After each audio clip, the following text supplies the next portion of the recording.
အားလုံးပဲမင်္ဂလာပါကျွန်တော်တို့ Facebook မှာ Instagram app အောင်လာပြီဆိုရင်ကျွန်တော်တို့ဗီဒီယိုတင်တာကျွန်တော်တို့တာမန်တင်တဲ့ပုံစံနဲ့မတူပါဘူးဗီဒီယိုတင်တဲ့ပုံစံလေးတွေကကျွန်တော်တို့ style တစ်မျိုးဖြစ်သွားတယ်ပေါ့နော်အဲ့အတွက်ကြောင့်ကျွန်တော်ဒီဗီဒီယိုလေးနဲ့ကျွန်တော်ဗီဒီယိုတင်တဲ့နေရာမှာဘယ်လို setting ပုံစံမျိုးနဲ့တင်လဲဆိုတာကိုကျွန်တော်ပြသပေးသွားမှာပဲဖြစ်ပါတယ်အဲ့တော့ကျွန်တော်တို့တာမန်တင်မယ်ဆိုရင်တချို့ဗီဒီယိုတွေကကြတော့ဝါသွားတာမျိုးတွေပါလေးဖြစ်တယ်ဒေါ်လာဆိုင်လေးကမစိမ့်နေတဲ့အတွက်ကြောင့်ကိုယ့်စီကို income မရတာမျိုးတွေပါဖြစ်တတ်တယ်ပေါ့နော်အဲ့ဒီအတွက်ကြောင့်ကျွန်တော်တို့ကဒီဒေါ်လာဆိုင်လေးတွေ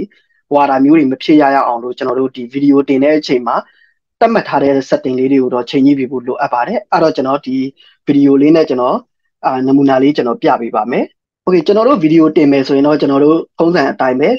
မီတာဗီဇနဲ့ကျူပေါ့နော်အဲ့ဒီမီတာဗီဇနဲ့ကျူကနေပြီးတော့ကျွန်တော်တို့လာပြီးတော့တင်ပေးရမှာဖြစ်ပါတယ်ကျွန်တော်တို့ဒီမှာ create post ဆိုတာကိုနှိပ်လိုက်မယ်နှိပ်လိုက်တဲ့ခါကျရင်ကျွန်တော်တို့ဒီပုံစံမျိုးလေးမြင်တွေ့ရမှာပဲဖြစ်ပါတယ်ဖုန်းလေးကတူတွေအနေနဲ့ကြတော့ကျွန်တော်ကတော့ဖုန်းနဲ့တော့မပြတော့ဘူးပေါ့နော်ဖုန်းနဲ့လုပ်တဲ့တူတွေအနေနဲ့ကကြတော့ကျွန်တော်တို့ Chrome browser တွေဘာတွေကနေပြီးတော့တွားပြီးတော့ကျွန်တော်တို့desktop mode ပြောင်းပြီးတော့လုပ်လို့ရပါတယ်โอเคကျွန်တော်တို့အခုလိုမျိုးရောက်လာတဲ့အချိန်ကျရင်ကိုကပုံတင်ပါလားဗီဒီယိုတင်ပါလားကျွန်တော်တို့ကဗီဒီယိုကိုတင်မယ်ပေါ့နော်ဗီဒီယိုကိုတင်မယ်ဆိုရင်ကျွန်တော်တို့အမှ app ဗီဒီယိုဆိုတာလေးကိုနှိပ်လိုက်ပါမယ်နှိပ်ပြီးရင်ကျွန်တော်တို့ကိုယ့်ရဲ့ဒီဗီဒီယိုရှိတဲ့ location ကိုဖွင့်ပြီးတော့ဒါဗီဒီယိုကိုရွေးပေးရမှာပဲဖြစ်ပါတယ်ဒါဆိုရင်ကျွန်တော်ကဒီမှာဗီဒီယိုတစ်ပုဒ်ကျွန်တော်ရွေးလိုက်ပြီပေါ့နော်အဲ့လိုရွေးပြီးတော့တင်လိုက်တဲ့အချိန်ကျရင်ကျွန်တော်တို့ဒီဘက်အောက်ဘက်ဆင်းလာတဲ့ခါကျရင်ဗီဒီယို title ရှိတယ်အဲ့ဒီဗီဒီယို title မှာကျွန်တော်တို့ကအင်္ဂလိပ်လိုဖြစ်နိုင်ရေးပေးပါကျွန်တော်ကတော့အင်္ဂလိပ်လိုပဲကျွန်တော်ရေးပါတယ်ပေါ့နော်နှစ်ခါမမောရရအောင်လို့ကိုတင်မဲ့ဗီဒီယိုရဲ့စာလေးပေါ့နော်အဲ့ဒီရေးပြီးတော့ကျွန်တော်ကနေပြီးတော့ဒီမှာအင်္ဂလိပ်လိုပဲဒါ title လေးကိုလာထည့်လိုက်ပါတယ်ထည့်ပြီးရင်တော့ဒီအညွှန်းပေါ့နော်အဲ့ဒီ description ထဲမှာကျွန်တော်တို့ကိုယ့်ရဲ့ဗီဒီယိုနဲ့ပတ်သက်တဲ့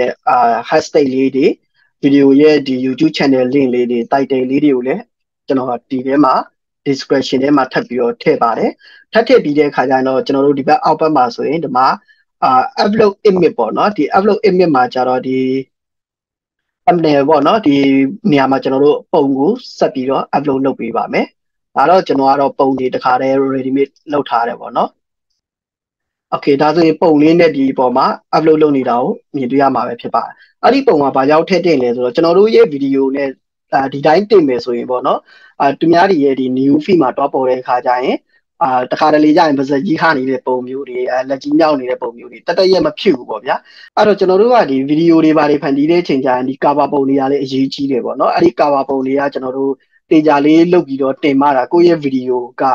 ဒီ cover ပုံလေးရဲ့စိတ်ဝင်စားတဲ့ပုံမှာမူတည်ပြီးတော့ view များတယ်နေတယ်ဆိုတာလည်းဖြစ်နိုင်ပါတယ်။ဘာကြောင့်လဲဆိုတော့ကျွန်တော်တို့ဒီတိုင်းတင်တာနဲ့ cover ပုံနဲ့တင်တာနဲ့ကွာဟမှုရှိတယ်။ဥပမာကျွန်တော်ပြောရမယ်ဆိုရင်စာအုပ်ဆိုင်မှာကျွန်တော်တို့ကစာအုပ်တွားပြီးတော့ဖတ်မယ်ဆိုရင်တချို့စာအုပ်တွေကလုံးဝအပြင်လန်ကြည့်ခွင့်လောက်မပေးတော့ဘူးဗျာလန်ကြည့်ခွင့်လောက်မပေးတော့ plastic တစ်ခါတည်းပိတ်ထားတာမျိုးတွေရှိတယ်အဲ့လိုမျိုးကြလို့ဆိုရင်ကျွန်တော်တို့ကဒီစာအုပ်အဖုံးမျက်နှာဖုံးပေါ်မှာရှိတဲ့ပုံနဲ့မျက်နှာဖုံးပေါ်ကတက်ဆိုင်တဲ့ဒီရေးထားတဲ့ caption ကိုပဲအဓိကကျွန်တော်တို့ကကြည့်ပြီးတော့ဒီစာအုပ်ဝယ်တင်မဝယ်တင်ဆိုတာကျွန်တော်တို့ကဆုံးဖြတ်ထိုနည်းတူစွာပဲကျွန်တော်တို့ digital လောကမှာလည်းကျွန်တော်တို့ Facebook ကပဲဖြစ်ဖြစ်TikTok ကပဲဖြစ်ဖြစ် YouTube ကပဲဖြစ်ဖြစ်ပေါ့နော်ကျွန်တော်တို့ဗီဒီယိုတွေဘာတွေကိုကျွန်တော်တို့အပေါ် caption ကိုပဲအဓိကကြည့်ပြီးတော့ဝင်ကြည့်ဖြစ်တာဆိုအဲ့ဒီပုံတွေကိုကျွန်တော်တို့ဖြစ်ကလပ်ဆန်မလုပ်ဘဲနဲ့တက်ရက်လေးလုံနိုင်မယ်ဆိုတော့ပို့ပြီးတော့ကောင်းပါတယ်အဲ့အတွက်ကြောင့်ကျွန်တော်တို့ပုံကအရေးကြီးပါတယ်ပေါ့နော်အဲ့လိုမျိုးပုံလေးတွေကိုကျွန်တော်တို့လုပ်ပြီးတော့တင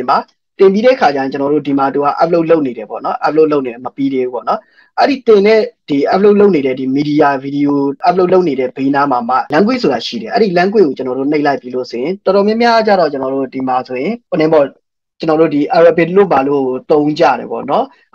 Arab ဘာသာစကားတွေဘာတွေကိုရွေးကြတယ်ကျွန်တော်ကကြတော့ Thailand ပဲကျွန်တော်ကရွေးလိုက်တယ်ဗျ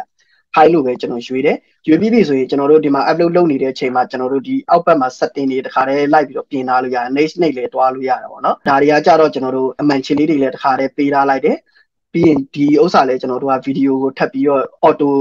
crop တာတွေဘာတွေညာတွေပေါ့နော်အဲ့ဒီ smart crop တာတွေဘာတွေကိုတခါတည်းသူကလုပ်ပြီးတယ်ဆိုတော့ဒါတွေကို on လာမယ်ဆိုလဲ on လာလို့ရတယ်ဥပမာ desktop နဲ့ဆိုရင်ဘယ်လိုပုံပေါ်မလဲစသဖြင့်ပေါ့နော်သူကလည်းသူဒီနေရာမှာတခါတည်းကို on မေးထားလို့ရတယ်ပေါ့နော်အဲ့တော့ကိုကဒါဖွင့်လေရတယ်မဖွင့်လေရတယ်ဒါကတော့ကျွန်တော်ကတော့ဖွင့်ထားလိုက်မယ်ပေါ့နော်ပြီးတာနဲ့ကျွန်တော်တို့ဒီမှာ share ဆိုတဲ့နေရာကိုလာ share ဆိုတဲ့နေရာကိုလာတဲ့ခါကျရင်ကျွန်တော်တို့စကဂျူနဲ့တင်မလားဒါမှမဟုတ်ရင်အခုဗီဒီယို upload လုပ်ပြီးတော့100%ပြည့်တဲ့ချိန်ကျမှတင်မလားဆိုတော့မိမိပါတာမိမိရွေးချယ်ပြီးတော့ဆုံးဖြတ်လို့ရတယ်ဗျအဲ့တော့ကျွန်တော်ကကြတော့အခုဒါတိုင်းတင်ပါဆိုတော့ကျွန်တော်ကဒီမှာ share now ဝင်နှိပ်ထားလိုက်မယ်ပေါ့နော်အကယ်၍ကိုက schedule နဲ့တင်နေဆိုရင်တော့ schedule ကိုနှိပ်ပြီးတော့ရက်စွဲတွေနဲ့ကိုတင်လို့ရဘယ်နေ့ဘယ်ချိန်ဘယ်ရက်မှာဆိုပြီးတော့ကိုအားတဲ့ချိန်မှာပေါ့ဥပမာတခါတလေဆိုရင်ကျွန်တော်က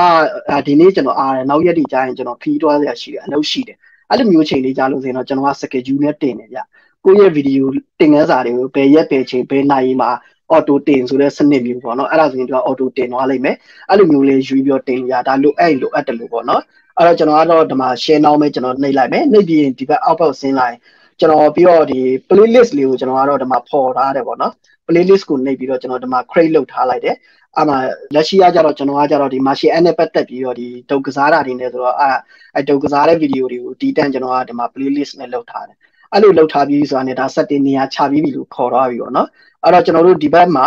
အမှန်ချစ်100%ဖြစ်သွားပြီဆိုတာနဲ့တင်ကျွန်တော်ကဒီမှာနောက်ဆုံးအစ်စ်မှာပေါ့နော် share ဆိုတာကိုနှိပ်လိုက်တာနဲ့ဒီ video ကတင်ပြီးသွားပါပြီအဲ့လိုတင်လိုက်တဲ့ video ကနေပြီးတော့ ADS တွေပါတွေတက်လာပြီးတော့ဒါကိုယ့်စီကိုကြော်ညာ income တွေရရှိမှာပဲဖြစ်ပါတယ်အားလုံးအဆင်ပြေကြမယ်လို့မျှော်လင့်ပါတယ်ကျေးဇူးအများကြီးတင်ပါတယ်